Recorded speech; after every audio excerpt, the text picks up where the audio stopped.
नमस्कार, मैं हूं तरुण उपाध्याय और आज हम डिस्कस करने वाले हैं केमिस्ट्री का यूनिट नंबर 8। 7 यूनिट हम करा चुके हैं, आज यूनिट नंबर 8 जिसका नाम है केमिकल रिएक्शन। केमिकल रिएक्शन, मैंने रिएक्शन की जगह आरएक्शन लिख दिया है, ठीक है। और इसे हिंदी में कहते हैं रासायनिक अभिक्रियाएं, ठीक है। रासायनिक अभिक्रियाएं, ठीक है। बहुत ज़्यादा इंपॉर्टेंट यूनिट नहीं है, एक आध क्वेश्चन कभी कभार आ गया तो आ गया, लेकिन फिर भी क्योंकि सिलेबस में है तो कंप्लीट तो करनी ही है, हम कोई टॉपिक छोड़ने वाले नहीं हैं। तो जान लेते हैं क्या है केमिकल रिएक्शंस और इसके अंदर कौन कौन से टॉपिक हैं वो सब कवर कर लेते हैं, ठीक है। तो सबसे पहले देखिए, हमारी जो नेचर है वहाँ पे वैसे तो चेंजेस बहुत प्रकार के होते हैं, जो परिवर्तन होते हैं वो कई तरीके के होते हैं, लेकिन मेनली आज हमें पढ़ने हैं केवल 2।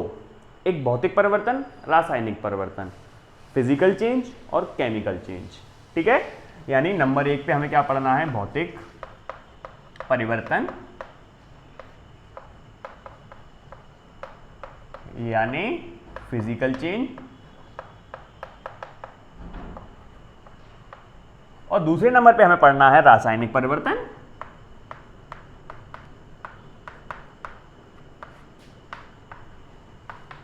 यानी chemical change.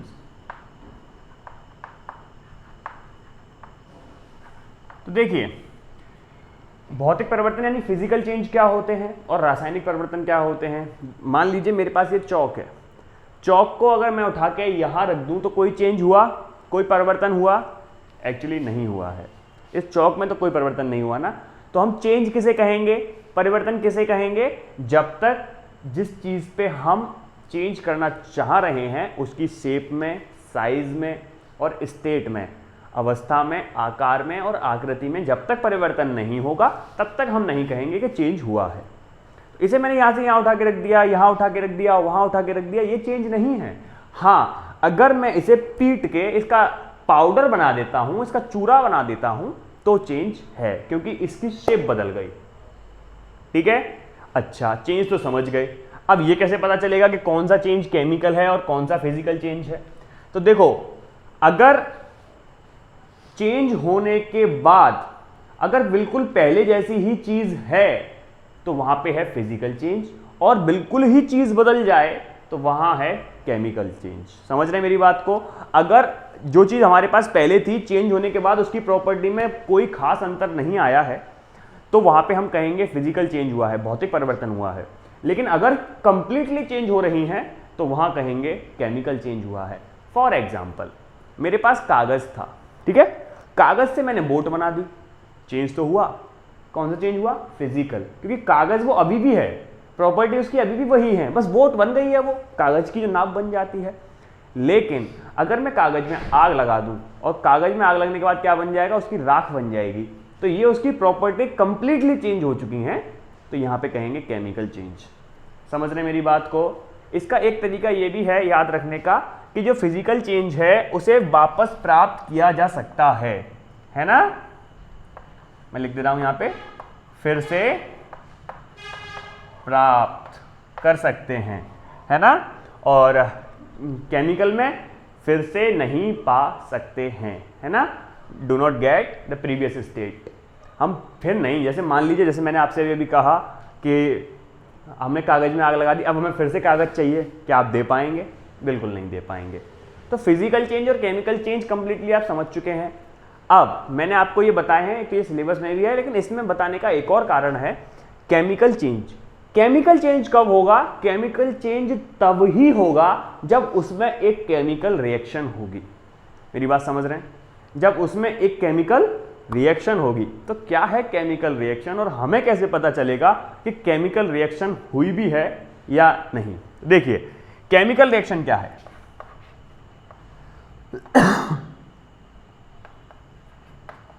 Chemical reaction, chemical reaction यानी रासायनिक अभिक्रियाएं हम किस चीज को कहते हैं?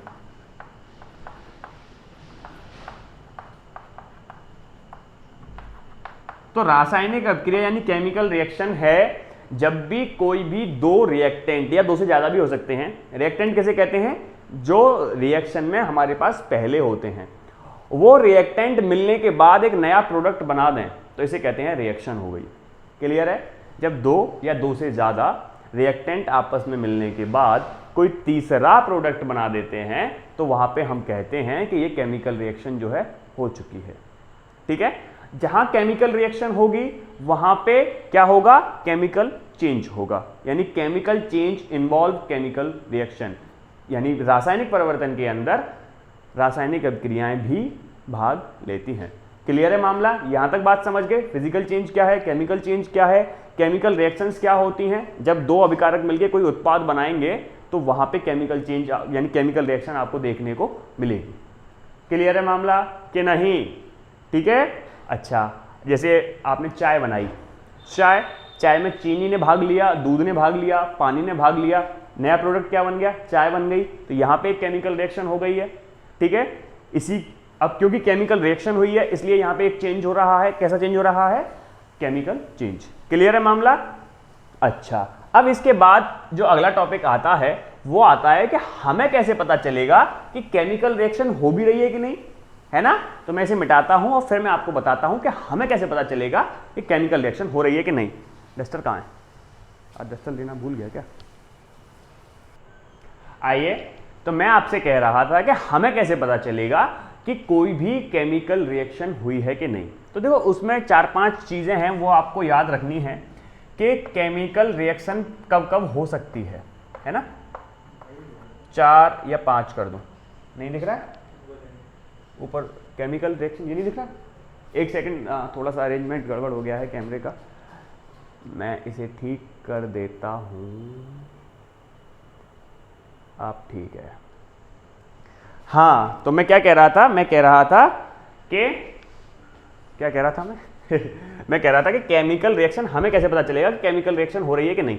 तो अगर ये 4-5 चीजें अगर हो रही हैं तो आप कह सकते हैं केमिकल रिएक्शन हो रही है। जैसे नंबर 1, कलर बदल सकता है, कलर चेंज हो सकता है ना? जो पहले कलर था हो सकता है रिएक्शन के बाद कलर बदल जाए, तो आप कह देंगे कि केमिकल रिएक्शन हो गई है।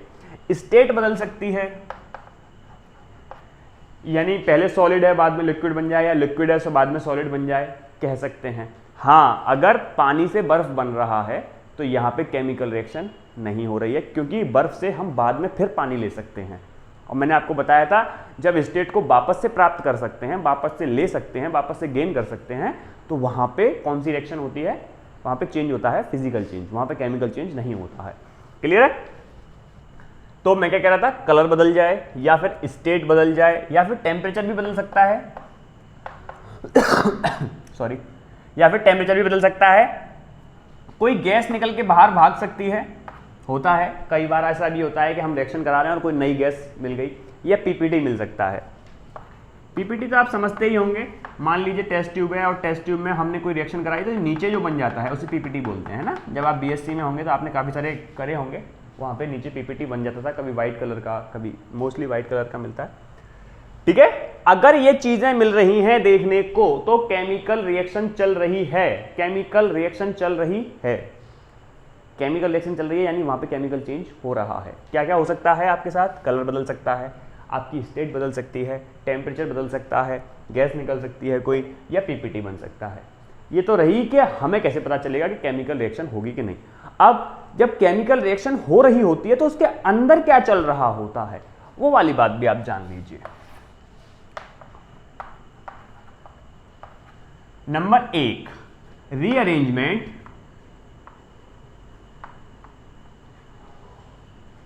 Of atom. Rearrangement of atom होता है जो एटम यहां किसी और के साथ जुड़ा हुआ था वो वहां किसी और के साथ दोस्ती कर लेता है, किसी और के साथ अरेंज हो जाता है।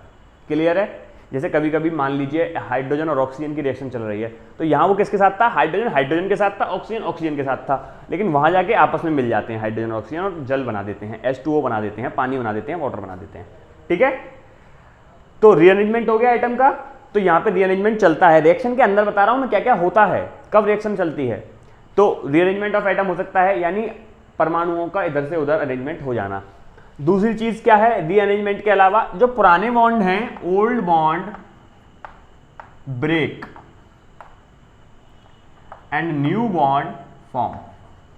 जो पुराने वाले बॉन्ड थे, जो पुराने वाले बंध थे, वो कंप्लीटली टूट जाते हैं और नए वाले बॉन्ड बन जाते हैं। ठीक है। और जो तीसरी वाली बात है जो आपको याद रखनी है कि atom of element does not change, यानी अगर इधर रिएक्शन से पहले हाइड्रोजन था तो वो हाइड्रोजन ही रहेगा, ऐसा नहीं है वहां जाके हीलियम बन जाएगा। ठीक है। ये तीन चीजें उसके अंदर चलती हैं। पहली चीज कि रीअरेंजमेंट होगा एटम का, दूसरी चीज कि भाई दूसरी चीज क्या है, पहली चीज तो रीअरेंजमेंट ऑफ एटम हो गया, दूसरी चीज है कि बॉन्ड जो है पुराने वाले वो नए बन जाएंगे, और तीसरी चीज क्या है, तीसरी चीज ये है कि किसी भी एलिमेंट का कोई एटम है तो वो वहां जाके चेंज नहीं होगा। अगर हाइड्रोजन है तो वो हाइड्रोजन ही रहेगा, वहां जाके हीलियम नहीं हो जाएगा। यहाँ पे सोडियम है तो वहां पे सोडियम ही रहने वाला है, ऐसा नहीं है कि वहां पे जाके पोटेशियम बन रहा है ना। रिएक्शन में ऐसा नहीं होता है। रिएक्शन में जो एटम जिस एलिमेंट का है वो वहां पे जाके वही रहेगा, बस अपनी दोस्ती दूसरों के साथ कर लेगा, है ना, या फिर अपने बॉन्ड दूसरों के साथ बना लेगा, इतना जरूर करेगा। तो ये है किसके लिए, केमिकल रिएक्शन कब कब हमें मालूम पड़ेगी और केमिकल रिएक्शन के अंदर क्या क्या चलता है। ठीक है। अब कलर जब चेंज होता है तो वो आयनिक रिएक्शन, मोस्टली आयनिक रिएक्शंस में कलर बदल जाते हैं। स्टेट आप जानते हैं, जब हाई टेम्परेचर पर रिएक्शन चलती है तो स्टेट भी बदलती है। टेम्परेचर तो आप जानते ही हैं, दो तरीके की रिएक्शन है, एक्सोथर्मिक और एंडोथर्मिक, है ना। ये मैं अभी बता दूंगा क्योंकि सिलेबस में भी है, इसे मैं अलग से बता दूंगा। गैस कब निकलती है, पीपीटी कब निकलती है, ये आपके सिलेबस में नहीं है तो इसे हटाइए, ये आपके सिलेबस में बचा है, एंडोथर्मिक और एक्सोथर्मिक। तो अगला टॉपिक मैं आपको बताता हूँ एंडोथर्मिक और एक्सोथर्मिक, ऊष्मा क्षेपी और ऊष्मा शोषी अपक्रियाएं। फटाफट से इसे उतार लीजिए अगर आप उतारना चाहें तो, वरना स्क्रीनशॉट भी ले सकते हैं, वरना हम आगे तो बढ़ ही रहे हैं। चलिए अब देखते हैं एंडोथर्मिक और एक्सोथर्मिक रिएक्शन। ठीक है। नंबर 1 पे हम देख लेते हैं पहले एक्सोथर्मिक, यानी ऊष्मा क्षेपी अभिक्रिया। ठीक है। जो ऊष्मा को बाहर निकाले, है ना, जो ऊष्मा को बाहर निकाले उसे क्या कहते हैं, एक्सोथर्मिक रिएक्शन। क्लियर है मामला।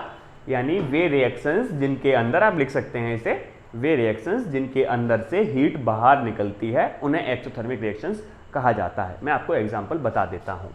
एग्जांपल इसका है, जैसे मान लीजिए हमारे पास है CH4। जब CH4 की क्रिया हम किसके साथ करा देते हैं, ऑक्सीजन के साथ, तो हमें क्या मिल जाएगा, C+O2 CO2 बन जाएगा और क्या बनेगा, H2O। लेकिन इसके साथ एक नई चीज और मिलती है, वो है हीट। ठीक है। CH4 यानी मेथेन है। यहाँ पे मेथेन को जब वायु में यानी एयर में जब रिएक्ट कराया जाता है तो क्या बनती है, CO2 बनती है और जल बन जाता है, वाटर बन जाता है और हीट निकलती है। ये प्रोसेस आपने देखी है कहीं, है ना। इसे कहते हैं बर्निंग ऑफ नेचुरल गैस। इसे लिख लेना, ये अच्छा है, बर्निंग ऑफ नेचुरल गैस के नाम से आ सकता है, बर्निंग ऑफ नेचुरल गैस। अच्छा एक चीज और मैं आपको बता दूं, नेचुरल गैस से मुझे एक चीज और आ गई, CNG। CNG समझते हैं, कंप्रेस्ड नेचुरल गैस, है ना, वो वही है। ये नेचुरल गैस ही तो है, इसी को तो नेचुरल गैस बोलना है, मीथेन को ही तो नेचुरल गैस बोला जा रहा है। अब इसे कंप्रेस्ड कर देंगे तो CNG बन जाएगी। आजकल जो आप गाड़ियों में देख रहे हैं वो CNG आ गई है ना। पहले पेट्रोल डीजल तो खैर थे ही, लेकिन उसके अलावा LPG और इस्तेमाल करने लगे थे गाड़ियों में। एक LPG गैस होती है, लिक्विफाइड पेट्रोलियम गैस, है ना, और ये क्या है, कंप्रेस्ड नेचुरल गैस। तो कंप्रेस्ड नेचुरल गैस, ये आपका एक नंबर का क्वेश्चन बन सकता है, मतलब आप पूछ सकता है वो आपसे।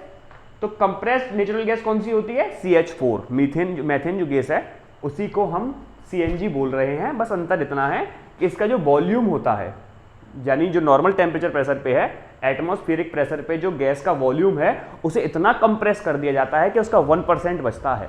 मान लीजिए कि आप ऐसे समझिए कि हमारे पास एक कंटेनर है, ठीक है, उसमें हमने CNG यानी उसमें हमने CH4 को भर दिया है, मीथेन गैस को भर दिया है, लेकिन बिना किसी प्रेशर को मेंटेन करे। समझ रहे हैं मेरी बात को, यानी खाली में भर दिया है, बस हमने प्रेशर एक भी नहीं लगाया, बस एटमॉस्फेरिक प्रेशर पे हमने उसे रख रखा है। अब उसे इतना कंप्रेस कर दें कि 100 पे था, मान लीजिए हमारे पास उसका आयतन जो था, उसका जो वॉल्यूम था वो 100 था, उसे इतना कंप्रेस कर दें, इतना कंप्रेस कर दें, इतना कंप्रेस कर दें कि वो 1 पे पहुंच जाए, 1 पे, तो इसे कहेंगे कंप्रेस्ड नेचुरल गैस, यानी 1% कर देते हैं उसके वॉल्यूम को। ठीक है, ये बात आप नोट कर सकते हैं कहीं साइड से। तो सीएनजी में जो मेन प्रोडक्ट होता है वो क्या होता है, CH4। ठीक है, इसी को नेचुरल गैस कहा जाता है। और एलपीजी में क्या होता है, प्रोपेन और ब्यूटेन। ये लिख लेना आप, प्रोपेन प्लस ब्यूटेन। एलपीजी के अंदर प्रोपेन प्लस ब्यूटेन होता है और सीएनजी के अंदर CH4 होता है। अच्छा, इसमें एक क्वेश्चन ये भी पूछ सकता है आपसे कि क्यों हम सीएनजी का इस्तेमाल कर रहे हैं, एलपीजी का क्यों नहीं कर लेते, है ना। वो इसलिए क्योंकि देखो एक चीज तो आप यहां देख लीजिए कि CH4 जब बनेगा तो बहुत कम मात्रा में CO2 निकालता है, जबकि एलपीजी जब जलती है तो बहुत अधिक मात्रा में CO2 निकालती है। प्लस कौन सी गैस निकालती है, जो ग्रीन हाउस इफेक्ट शो करती हैं, उन वाली गैसों की मात्रा उसमें ज़्यादा रहती है। हालांकि इसे भी ग्रीन हाउस इफेक्ट के लिए रेस्पॉन्सिबल मानते हैं, लेकिन उसमें ज़्यादा मात्रा में निकलती है। एक चीज़ तो वो हो गई। दूसरी चीज़ क्या है कि यहाँ पे हमें क्या मिल रहा है, H2O, जो कि थोड़ा सा एनवायरनमेंट के लिए घातक नहीं है। वहाँ पे सारी चीज़ें ऐसी मिलेंगी आपको प्रोडक्ट में जो नुकसान देंगी। हालांकि हीट दोनों में मिलेगी, हीट दोनों में मिलेगी, यहाँ पे भी हीट मिल रही है और वहाँ पे भी हीट मिलेगी, एलपीजी के अंदर भी हीट मिलेगी, तभी तो हम खाना बना पा रहे हैं। ठीक है, तो हीट दोनों में मिल रही है, लेकिन यहाँ पे जो प्रोडक्ट मिल रहे हैं वो बहुत अच्छे नहीं मिल रहे हैं हमारे लिए, जो हमारे लिए हेल्पफुल नहीं है। इसलिए इसका जो सब्स्टिट्यूशन है वो CNG मिल गई है। CNG का मेन प्रोडक्ट, ये मेन जो ये जो प्राइमरी जो प्रोडक्ट है वो क्या है, प्रोडक्ट मतलब प्रोडक्ट से पहले रिएक्टेंट क्या है, CH4। ठीक है, इससे मिलके ये बनी हुई है। अच्छा, मैं क्या बता रहा था, मैं भटक गया अपने उससे बताने के चक्कर में। मैं क्या बता रहा था, एक्सोथर्मिक रिएक्शन। एक्सोथर्मिक रिएक्शन क्या होती है, ऊष्मा क्षेपी अभिक्रियाएं, यानी जिन रिएक्शन से हीट बाहर निकलने लगती है उसे कहते हैं क्या, एक्सोथर्मिक रिएक्शन। क्लियर है। अच्छा, ये हो गया। इसका उल्टा क्या होता है, एंडोथर्मिक। एंडोथर्मिक की ENDO है क्या स्पेलिंग, एंडोथर्मिक रिएक्शन। ठीक है, एक बार स्पेलिंग चेक कर लेना। एंडोथर्मिक रिएक्शन यानी ऊष्मा शोषी, ऊष्मा शोषी, शोषी कैसे लिखेंगे, ऊष्मा शोषी कैसे लिखेंगे, ऊष्मा शोषी। ठीक है, ऊष्मा शोषी अभिक्रियाएं। अच्छा, ये हो गया। अब मेरी बात सुनिए, ये जिसका इसका जस्ट उल्टा है ना।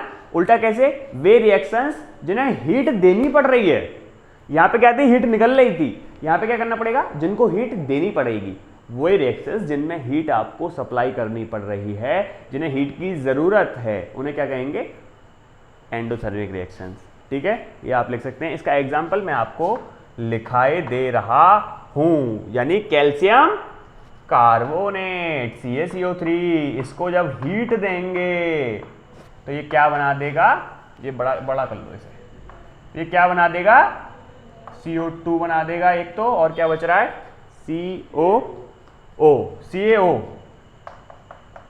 ठीक है, यही तो बच रहा है, Ca बच गई, एक O, CO2 यहां हो गया। ठीक है, तो देखो हमने CaCO3 कैल्शियम कार्बोनेट को क्या दिया, हीट दी, तो कार्बन डाइऑक्साइड और CaO बन गया।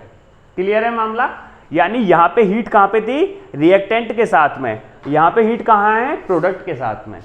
तो बस यही अंतर है कि एक्सोथर्मिक में हीट निकलती है, एक्स यानी बाहर निकलती है, एंडोथर्मिक में यानी अंदर आ जाती है। क्लियर है, एंडोथर्मिक एक्सोथर्मिक। क्लियर है। चलो आगे चलते हैं और अब सीखेंगे टाइप्स ऑफ रिएक्शन। ठीक है, फटाफट से आप इसके स्क्रीनशॉट लेना चाहें तो ले सकते हैं, अदरवाइज हम आगे तो बढ़ ही रहे हैं। आइए जानते हैं टाइप्स ऑफ रिएक्शन। ठीक है, टाइप्स ऑफ रिएक्शन। ठीक है, तो जैसे इसमें सबसे पहले है जो टॉपिक जो आपके सिलेबस में है, बस मैं वो कराऊंगा। ठीक है, सबसे पहले है कॉम्बिनेशन। कॉम्बिनेशन इसे हिंदी में कहते हैं संयोजन। जैसा कि नाम से पता चल रहा है, ये केवल कॉम्बिनेशन करेंगे, संयोजन करेंगे, यानी इसकी जो हिंदी है वो लिख लीजिए, इसका जो कोटेशन है वो लिख लीजिए, स्टेटमेंट लिख लीजिए कि जब दो या दो से ज़्यादा रिएक्टेंट मिलके एक प्रोडक्ट बना दें। मेरी बात समझ रहे हैं, जब दो या दो से ज़्यादा रिएक्टेंट मिलके एक प्रोडक्ट बना देंगे तो वहाँ पे कौन सी रिएक्शन बनेगी, कॉम्बिनेशन।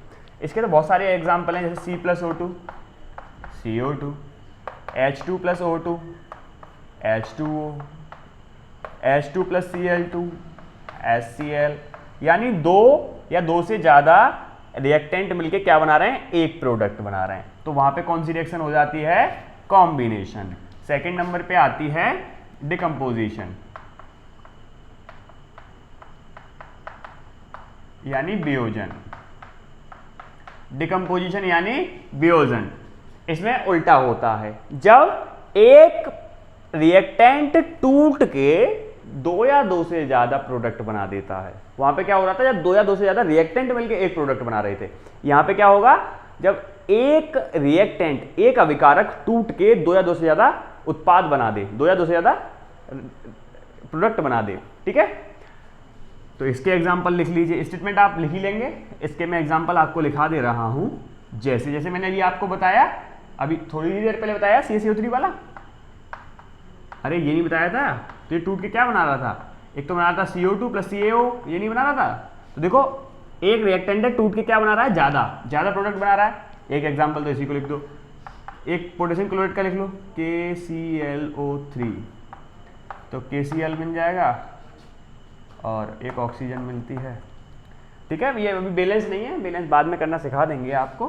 तो ये हैं, ठीक है। H2O2, H2O का भी देख लो, H2O भी टूट जाता है H2+O2 में, है ना। और जैसे AgCl2 Ag+Cl में टूट जाएगा। अब देखो क्या है ये, डिकम्पोजिशन। अच्छा, इसमें एक चीज़ और आपको याद रखनी पड़ेगी कि जो डिकम्पोजिशन रिएक्शन है ये तीन तरीके से होती हैं। क्योंकि प्रोडक्ट टूट रहा है तो जाहिर सी बात है आपको अपनी एनर्जी देनी पड़ेगी। तो किस फॉर्म में आप एनर्जी दे रहे हैं उस हिसाब से decomposition reactions are of 3 types, यानी आप किस तरीके से एनर्जी दे के तोड़ रहे हैं रिएक्टेंट को प्रोडक्ट में, इस बेसिस पे इसे 3 पार्ट्स में डिवाइड किया गया है। नंबर 1 मैं यही लिख दूं, इधर दिख रहा है क्या, चलिए मैं मिटा के लिखता हूं, 1 मिनट रुक जाइए बस, मैं मिटा के आपको बता दे रहा हूं। ओके, तो देखिए जैसे सबसे पहले मान लीजिए जो हमने पहली वाली रिएक्शन लिखी थी उसमें हमने हीट दी थी, कैल्शियम कार्बोनेट में हीट दी थी। जहां पे हम हीट देके डिकम्पोजिशन करेंगे उसे कहेंगे थर्मल डिकम्पोजिशन,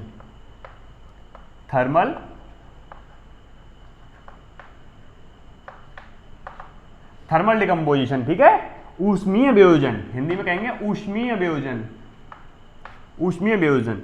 सेकंड नंबर पे इसका एग्जांपल वही है, CaCO3 किसमें टूट जाएगा, CaO में प्लस CO2 में।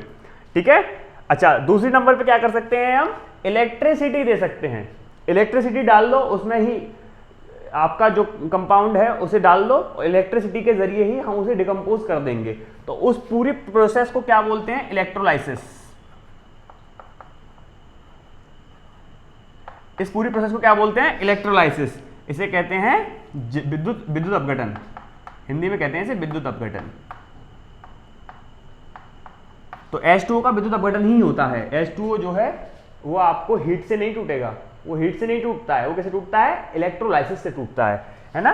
तो रिएक्शन लिख लो आप, H2O जब ब्रेक होता है किससे, इलेक्ट्रोलाइसिस से, तो H2+O2 मिल जाता है आपको। क्लियर है, ये हो गया दूसरा टाइप। और तीसरा टाइप है फोटो डिकम्पोजिशन। फोटो डिकम्पोजिशन कब होता है, जब लाइट रे आती है, उसी को तो हम फोटो बोलते हैं, क्वांटा या फोटोन उसी को बोला जाता है, लाइट रे को, है ना। जब फोटोसिंथेसिस, यार फोटोसिंथेसिस उसे क्यों बोल रहे हैं, क्योंकि वो लाइट की उपस्थिति में हो रही है, उसी लिए तो फोटोसिंथेसिस बोल रहे हैं। यहाँ पे क्या हो रहा है, जो लाइट की प्रेजेंस में डिकम्पोजिशन होंगे उन्हें हम फोटो डिकम्पोजिशन कहेंगे। जैसे मैंने अभी आपको बताया AgCl, AgBr, AgCl टूटेगा क्या बना देगा, Ag+Cl, AgBr, सॉरी AgBr क्या बना देगा, Ag+Br। क्लियर है, यहाँ पे क्या लिखेंगे, लाइट, यहाँ पे क्या लिखेंगे, लाइट, यहाँ क्या लिखेंगे, करंट। अच्छा उसका तो मैं लिखा नहीं है, वहाँ पे हीट लिख देना, वो वाला जो एग्जांपल है कैल्शियम कार्बोनेट वाला। ये समझ गए डिकम्पोजिशन का, बात क्लियर है। डिकम्पोजिशन 3 तरीके के होते हैं, नंबर 1 हीट के बेसिस पे, नंबर 2 इलेक्ट्रिसिटी के बेसिस पे, नंबर 3 फोटो के बेसिस पे। क्लियर है, चलिए आगे बढ़ते हैं, फटाफट से आप इसे उतारना चाहें तो उतार सकते हैं। ओके, तो आ जाइए, अगला टाइप है डिस्प्लेसमेंट रिएक्शन का। ठीक है,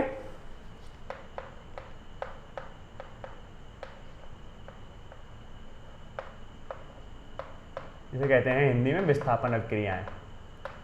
ये बहुत आसान है। इसमें क्या होगा कि एक जो हाई, जो जिसकी रिएक्टिविटी ज्यादा होगी, जो ज्यादा क्रियाशील होगा, वो कम क्रियाशील को उसके लवण के विलयन में से उसे विस्थापित कर देगा। इंग्लिश में बात करें तो ज्यादा रिएक्टेंट है, हाई रिएक्टेंट है, वो एजेंट जो लो रिएक्टेंट वाले को उसके साल्ट में से लात मार के बाहर कर देगा।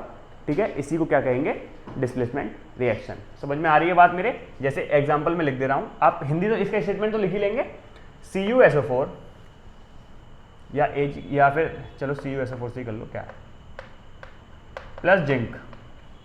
ठीक है, तो जिंक जो है हाईली रिएक्टिव है Cu से, तो Cu को इसमें से बाहर कर देगा ये, और क्या बन जाएगा, ZnSO4 plus Cu।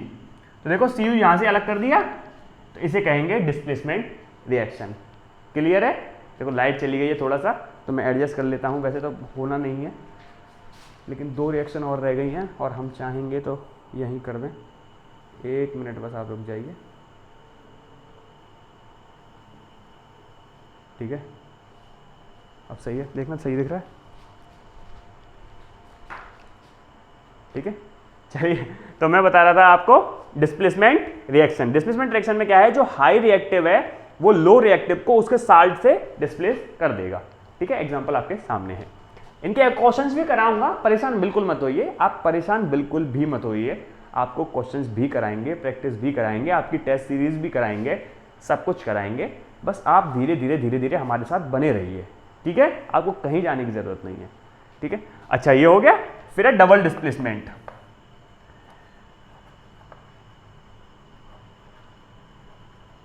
Double displacement जिसे हिंदी में कहते हैं द्विविस्थापन। इसमें क्या होगा, इसमें देखो ऐसे होगा, जैसे मान लीजिए AB है, ये CD के साथ रिएक्शन करेगा, तो इसे छोड़ के दूसरे के साथ मिलेगा, ये इसे छोड़ के इसके साथ मिल जाएगा, क्या हो जाएगा, AC प्लस BD।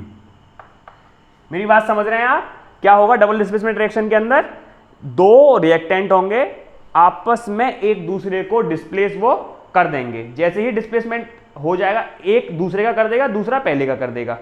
ठीक है, जैसे मैं आपको एग्जांपल से समझाऊं, आप समझिए AgNO3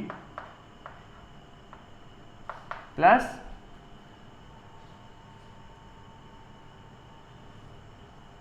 NaCl।